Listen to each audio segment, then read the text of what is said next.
looking to make some healthier habits this holiday season, make sure to check out our Moving Through Midlife community over on Facebook, as we are doing a Planksgiving event where we are doing daily plank workouts. We will be doing an Advent for healthy, happy hips this holiday season, and then also have a sugar challenge, a 2-week sugar challenge that you might be interested in. Happy holidays! Welcome to Raising Healthy Humans, a podcast created for busy moms, where you can easily find info on health and wellness for your family. Join Courtney, a health coach, movement and posture specialist, and founder of FormFit, an active and supportive community where she helps busy moms move more. Here on Raising Healthy Humans podcast, she shares personal life experiences, training, knowledge, and conversations with other health and wellness experts so you can raise healthy humans.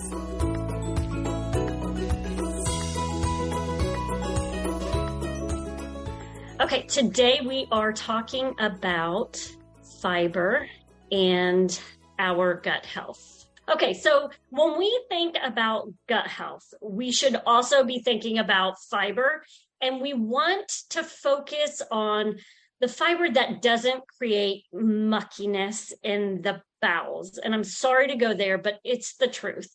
So yes, it is important for us to make sure that we're eating nuts and seeds and grains and things like that for some of our fiber. But we really need to make sure that we are also eating fruits and vegetables. So when you think fiber, I feel like we get a lot of the other stuff in our diet, especially with the grains. So when you hear fiber, I want you to think fruits and vegetables because they have water as well. So that way it makes it to be able to, we want to make sure that it's not creating muckiness. So the more fiber we have, with water, whether it is you drinking, making sure that you're keeping yourself hydrated, or having those fruits and vegetables and things like that, I think that is imperative. These are going to help with that movement through the bowel so that it doesn't become mucky or stagnant, which a lot of people deal with when they're eating fiber, right? They start to say that it's becoming stagnant and things like that. So when you eat fruits and vegetables, these go into your digestive tract and where there's a lot of gut flora. And when you think gut flora, I want you to think little bugs, okay? And they're there to help break down the food so that the body can utilize the nutrients. And they also help create some of the vitamins we need. So vitamin Bs, some of the vitamin Bs, vitamin K, and then also our short chain fatty acids are there. And if you want to know what a short chain fatty acid is, these are things that your body, so it's like butyrate and propionate, and these are things that our body needs to support us. So we need to make sure that we are getting those things. And when we eat cellulose, which is found in all plant cell walls, they will, like kale, Brussels sprouts, there's a lot of them. Think all your greens, like your plant greens, and then also inulin, which would be found in sweet potatoes, bananas, leeks, asparagus, artichoke, garlic, onions. These bacteria produce the short chain fatty acids like propionate, which helps to defend against high blood pressure, diabetes, and cancer. And then it also, I was reading an article in the journal Circulation, and they even talked about how this propionate, which is a short chain fatty acid, helps with decreasing arrhythmias. So they did a study with mice and they were given propionate, and they were conducting this research where they kind of tried to create an arrhythmia for the mice. And those that were getting propionate in their diet had a decrease It was like 1/5 of a decrease in the arrhythmia occurring. It's like their body knew what to do, and they didn't end up with an arrhythmia when the mice that didn't have the propionate did. So that's really cool information. Now, remember, if you listened to last week where I talked about walking, how that helps with the butyrate. And so now you have, if you go for a walk and you're exercising, you're going to get the butyrate short chain fatty acid. And then if you make sure that you're eating fibrous vegetables, so remember the ones that have cellulose or inulin, they're going to be producing propionate. So with all that being said, this is for those of you who like that kind of information, want to know the why behind the what. That's why I wanted to let you know, like, this is what it's doing in your belly. And your gut flora, it will sometimes not, how do I want to explain this? That's not what I want to say. Sorry. So what happens with the gut flora? Your body may not always dissolve this fibrous material, but it is supporting the gut flora. So you want to make sure that you're giving them the nutrients they need. And I'm going to talk about that a little bit more in a moment. It's important for us to make sure that we are varying our diet, because the more we vary our diet, the more healthy gut bugs that we have. The more fiber we have in our diet, the less likely we are to deal with heart disease, stroke, and certain cancers. So increase your fiber intake will increase the healthy bugs that are in there. And we want to have the more, like I said, the more bugs that we have, the better it is for our overall health, because they're making different things. They're making the propionate, they're making the butyrate, they're making different short chain fatty acids that our body needs to help our immune system. So make sure that you are doing, that you are expanding. One thing that I always recommend for my clients is to think about not so much, because this is what happens. You are going to hear that you need to start eating varied fruits and vegetables. And we all do it. It's especially this time of year when we're looking at eating healthier. We run to the grocery store and we pick up like 15 different fruits and vegetables. We're like, oh, we need some oranges. We need some apples. We need some bananas. We need some strawberries. We need some cherries. We need, the kale, the spinach, the this, the that. And you've got it all sitting at home. And you can't eat all of it. Like, you might eat 1 or 2 days, great. And you're eating all of it. And then you start to bring in some other foods, some of your more, your everyday foods that you're used to eating. And some of this other stuff slips off to the side a little bit. And then it ends up going bad in the fridge, right? I mean, this happens all the time. So what we need to do, we get home with it. We're doing great in the beginning. Then we go off the rails just a little bit. Doesn't mean that it's bad. And we go more to our more normal diet. And now the food is going bad in our fridge. So we end up throwing it away, and we get discouraged, not only because we're not eating what we had hoped, but we're also discouraged because now we spent a lot of money and we threw a lot of things away. So what I recommend to my clients is don't look at it that way. What you're going to do is you're going to say, this week, I'm going to make sure that I've got, 2 or 3, say, vegetables, 2 or 3 vegetables, 2 or 3 fruits, and a green. And I'm going to talk about the greens as well. And then you're going to eat whatever. So say that you got kale this week as your green. So enjoy your kale, enjoy your oranges, enjoy your bananas, and then maybe some broccoli and cauliflower. And then next week, what you'll do is, instead of that kale, switch it up. Don't get kale again. You just had kale. Now you need to switch it to spinach. And you had broccoli and cauliflower last week. So why not do like, let's say Brussels sprouts and peppers and fruit. We got oranges last week. Let's focus on apples and cherries. So you're changing it each week or each time you go to the grocery store, say, rather than feeling it necessary to get all the things at once and then half of it goes in the garbage. So that's how you vary without feeling like, you've got to buy everything. Okay, so let's discuss whole grains for a minute, because many people hear that whole grains are a great source of fiber. Unfortunately, much of the whole grains that we eat are ultra processed. They have stripped them of all their nutrients. So even our whole wheat, it's modified. It's a modified version of what it was originally. So we need to look at our less processed wheats if we are thinking of wheats for our fiber, whole grains for our fiber, sorry. So look at your bulgurs, look at your barleys, quinoa, buckwheat, things like that. That is going to be better for your whole grains because they're less processed.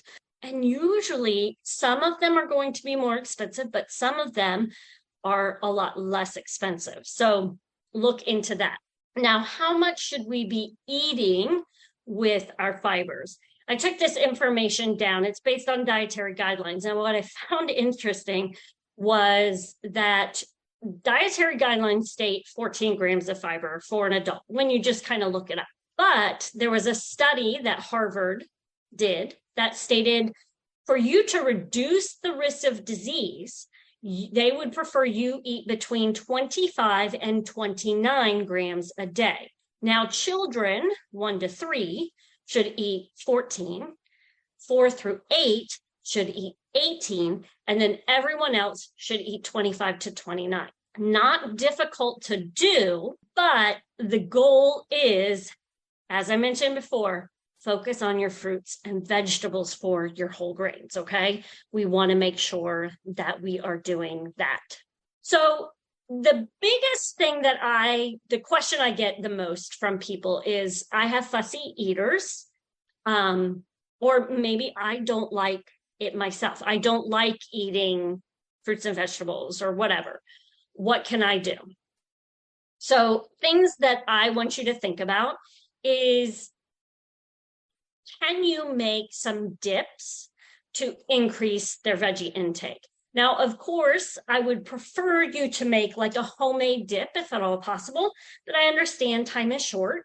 So look for your cleanest ones. I like Primal Kitchen because they use avocado oil in their products rather than these hydrogenated oils and the oils that are not so good. So I prefer them.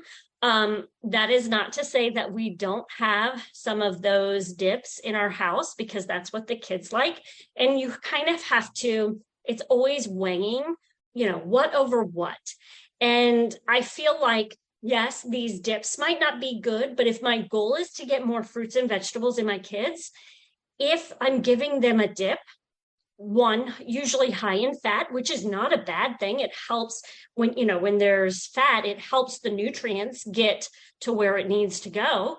So that I'm not worried about. I look at, this is better. The fruits and the vegetables are better than the dip that they're putting them in. So I'd rather them eat it with the dip than not. But like I said, if you like Primal Kitchen stuff, I do. I think they're really good. My kids, they notice a little bit of a difference, but just play around with them and see which ones that they like the most.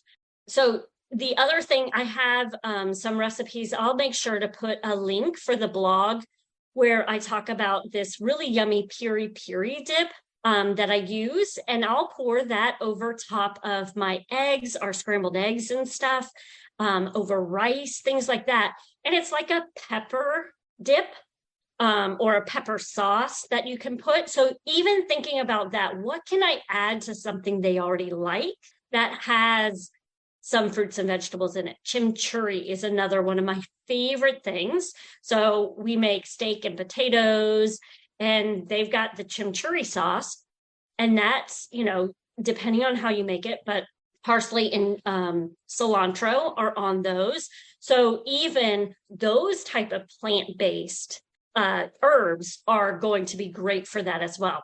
And so again, with your fussy eaters, or if you're not a big consumer of fruits and vegetables, add it to foods like spaghetti and tacos. Chopping up mushrooms and adding them to spaghetti or tacos goes almost 100% unnoticed. My son claims he does not like mushrooms, but every time he has tacos or spaghetti, he's getting mushrooms in there. I don't feel like I'm hiding anything from him. It's not like I'm trying to be sneaky. It's just, that's what I do. So that's a thought as well. And what I've noticed, especially right now when everything is so expensive, it's a great way to kind of bulk up the food to where it's not, quite as expensive. Adding spinach, cauliflower, zucchini to your smoothies. These are going to be things that you don't notice the flavor of as much in your smoothies. So real easy to put in there where it's not affecting the taste. And then also putting things in spinach. Putting things in your eggs like spinach or zucchini, onions, things like that tend to make your eggs much healthier. And honestly, I love eggs with onions and zucchini in the morning. Great. Then you could also work on baking with more fruits and vegetables. So think zucchinis, carrots, all those things that you already know, blueberries, strawberries, raspberries, adding those in, and then using more of grains or like gluten-free, like almond flours, coconut flours, things like that. That's going to help as well. For you, some quick tips that you can do to help you get more fruits and vegetables into your day, because we are not, as a society, getting enough fruits and vegetables. Like, even if you think you are, oranges, what used to provide us enough vitamin C and everything in one orange, how much you need to consume today due to depleted soils. So that's not to scare you and make you feel like you've got to do, like I've got to go eat 15 oranges today. That's not what I mean, but we do need to increase our intake as much as possible. So some things that you can do. Salad bags are very easy for us as busy families, and I would not discourage that. Things you can do is you can add to it. So just because you have all the ingredients in there, why not add some celery or some more carrots or tomatoes, just to bulk it up a little bit more. That's a way that you're just getting more diverse fruits and vegetables. And fruits, yes, fruits can go into a salad. I love pears and strawberries in my salad, blueberries. You can find all types of delicious salads out there that have fruits in them as well. Practice having greens with dinner. This is something that, for me, it comes and goes, but when I'm good, I'm really good about this. So think about, I remember as a child, we had salads at every meal. Like, there was a salad bowl on the table and you ate your salad first. That's what you did. Now, what we do, if I don't make a salad, you can make a side of greens. Like, it can pretty much be cooking on the stovetop and you pay no attention to it. I put a little bit of avocado oil, I cut up half an onion, and I throw a bag of spinach in there, and I just let it saute until it turns into, you got like this little amount of spinach, and you're like, this is supposed to feed the whole family. But really, then the kids are like, oh, I only have to eat this much. So it's not terrible, but that's what we do. And then, like I said, with the spinach, so then you do spinach one week, you do kale the next week, you do collards the next week, kind of rotate your greens throughout. Another thing that you can do, which this is a very European thing, and my kids love it when I do this, is create like veggie trays or fruit boards, things that they can snack on while I'm making dinner. It's an opportunity. Usually they're hungry before they always start telling me how they're hungry as soon as they start. When I start making dinner, oh, I'm so hungry, I can't wait. So you have the snack tray for them. It's also a time that we tend to start to snack on different things as well. So therefore, you can have that there for yourself as well. And it doesn't have to be if you are into the fancy charcuterie board, then have at it. But it doesn't have to be. Like, you could just throw some grapes and some chopped up celery or something on the plate and just be done with it. Don't overthink it, okay? The other thing is you can do, using different things, using your vegetables and your fruit as a vessel. So lettuce wraps, stuffed peppers, putting a little bit of cheese in peppers and then cooking them so that the cheese melts and they're like little poppers. Those are great.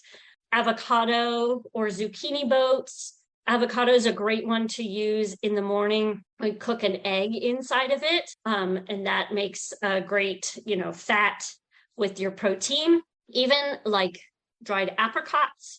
Sometimes I'll put a slice of cheese and a walnut on top to snack on. Make sure when you are adding vegetables, a lot of times people will want to take the skin off, but the skin holds most of the nutrients. So making sure that you are, if you can, keep it on. Now, there are children who it's a texture thing. So I would say I would encourage you to start working your way with them on putting some on. So when I have, say, a cucumber, I will do like stripes. So it'll be a white and then the green skin and then the white and the green skin. So I'm taking it off a little bit, but it'll be kind of a zebra pattern for them. I notice that tends to help them get used to it. And also it's giving them the nutrients they need. This is the same thing with potatoes as well. Substitutions. So when you are making like mashed potatoes, you can add half mashed cauliflower, half potatoes to get them used to it. Or, just to kind of add some more veggies into it, to whatever it is that you are having. I know potatoes are vegetables too. I don't mean it like that. But when I think of more like pasta, so when you're doing your pastas, add a little bit of spaghetti squash in there or zucchini noodles. It doesn't have to be the whole thing like, oh, it's a zucchini noodle. The last week in one of our meal plans, it was spicy shrimp with zucchini pesto noodles. And I did one zucchini. And then what I did was I had them, we made regular pasta as well. And I just added a little bit of the zucchini in each of their pastas with the pesto. So they didn't even really notice it. They kind of did, but it's not a huge thing. The more you can start working on that with them, the better. I promise you on that. And then rice, you can do the same thing with cauliflower rice and regular rice to help get used to that. And then fun things that you could do with your kids to help them get more fruit into their diet as well would be like pureeing fruit and sparkling water together for a fancy mocktail.